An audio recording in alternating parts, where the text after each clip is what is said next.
I would like to talk about a song called Strange Fruits and a poem called I Too.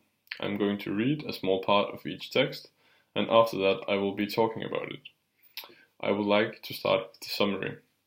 The song Strange Fruit is a song sung by Billie Holiday in 1939. It is about all the lynchings that occurred in the start of the 20th century. The poem I Too is a poem written by Langston Hughes in 1925. It's about the segregation between blacks and whites and how the black man one day will be equal to the white in all ways. I would like to read a few lines from each text, and I would like to start with the song. Sweet fruits. No, strange fruits, sorry. Southern trees bear a strange fruit, blood on the leaves and blood at the root. Black bodies swinging in the southern breeze, strange fruit hanging from the poplar trees. Pastoral scene of the gallant south, the bulging eyes and the twisted mouth, scent of magnolias sweet and fresh, then the smell of burning flesh. And then I would like to read something from the poem, I Too. I too sing America. I am the darker brother. They send me to the kitchen when company comes, but I laugh and eat well and grow strong. Tomorrow I'll be at the table when company comes. Nobody'll dare say to me, eat in the kitchen then.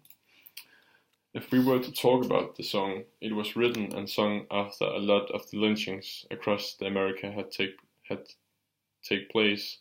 It was to serve as a reminder of what happened during the start of the 20th century.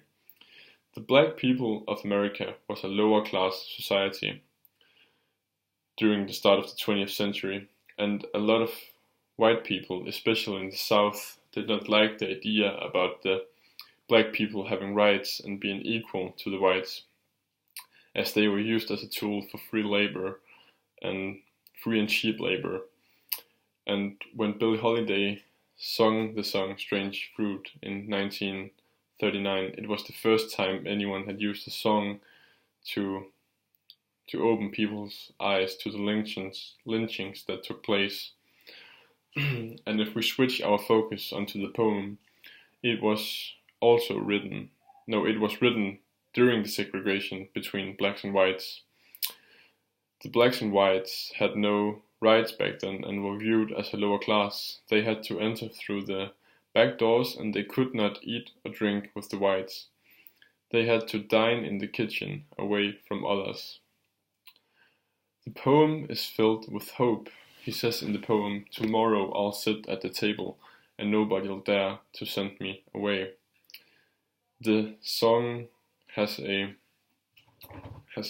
sadness over it. It's very sad when you listen to it, and it's very poetic in a way, and the song also rhymes.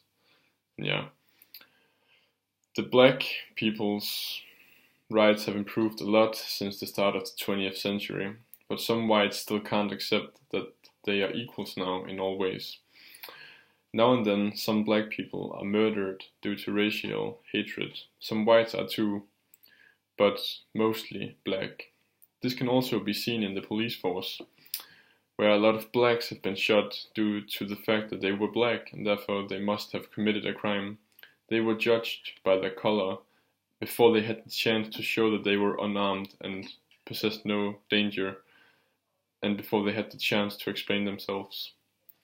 If we look at the shooting of LeVar Jones, a motorist which had committed the small offense of not wearing a seatbelt during his driving, he was shot by a police officer due to the fact that he wouldn't leave his car. This shows the hatred that some whites still possess in the South.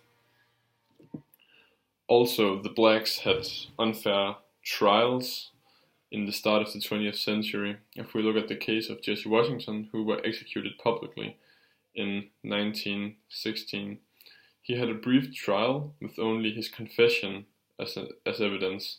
Some believe that he was forced to make that confession. Either way, he was hardly tortured and humiliated and at the end killed by white people, something that they would never have done to a convicted white murderer. This also shows the hatred that the white had for the blacks and show how little black rights meant for the whites. If we look at the speech which Martin Luther King held 45 years later, he almost says the same as Langston Hughes does in 1925. They both refer to sitting with the whites at the table as equals in all ways. They both believe that in the future both the black and the whites will be equals. Martin in his 1968 speech says, "I have a dream that someday the sons of former slaves and the sons of former slave owners will be able to sit down at the table of brotherhood.